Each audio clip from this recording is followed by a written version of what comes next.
Danke por felicitação, 47 anos, tá 47 anos, mas não visa interrompida, caminho da Fundação para Consumidor Seguro e Segura, bem-se é trabalho de defender o bem-estar do consumidor. Pois essa semana aqui é uma semana especial, caminho nossa culminar aqui com o tremendo seminário aqui, Fair Digital Finance, for dia 5 de março, nossa binta papi dessa aqui, mirando com essa aqui tá o tema de enfoque de Consumers International, e nossa é uma importante para nós também, toca essa aqui, e assim a pergunta, onde consultada em processo aqui, onde não está, ora nossa papel de Digital Finance e mais importante ainda é parte de FAIR, é parte que caminha com inclusivo, com seguro e com privado os dados não está no momento que nós está se transacionando de forma digital, mas também parte de duradouro, com essa que tem efeito para nós estabilidade financeira e também nos meio ambiente. Mas essa aqui nada tema não com abindilante, seguro, hope satisfeito é maneira que essa aqui é um seminário com carregar com informação, nós temos orador do Banco Central, senhora Luzmari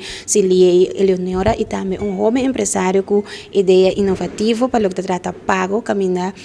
e indicar que o mês para começar a pagar com o nosso móvel, caminha que por país certa instância não é assim paga com o telefone ou paga por recibo não via de essa aqui, pois este tema não sumamente interessante com a vinilante e combina para pensamento, para hora que nós vai trabalhar, onde nós está em processo. Então, vamos acabar com nós trabalhar para nós seguir trabalhando aqui na bem-estar do consumidor.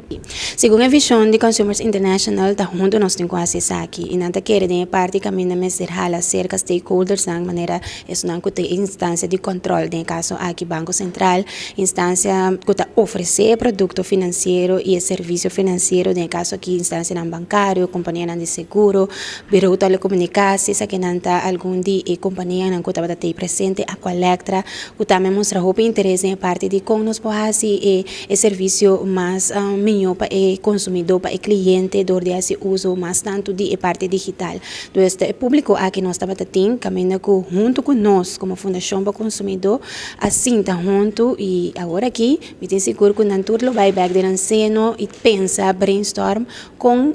não por usa informação que não receber, para não por seguir, trabalhar e desenvolver aqui, maneira uma vez a para o consumidor, é um que por tem benefício mais grande desse aqui.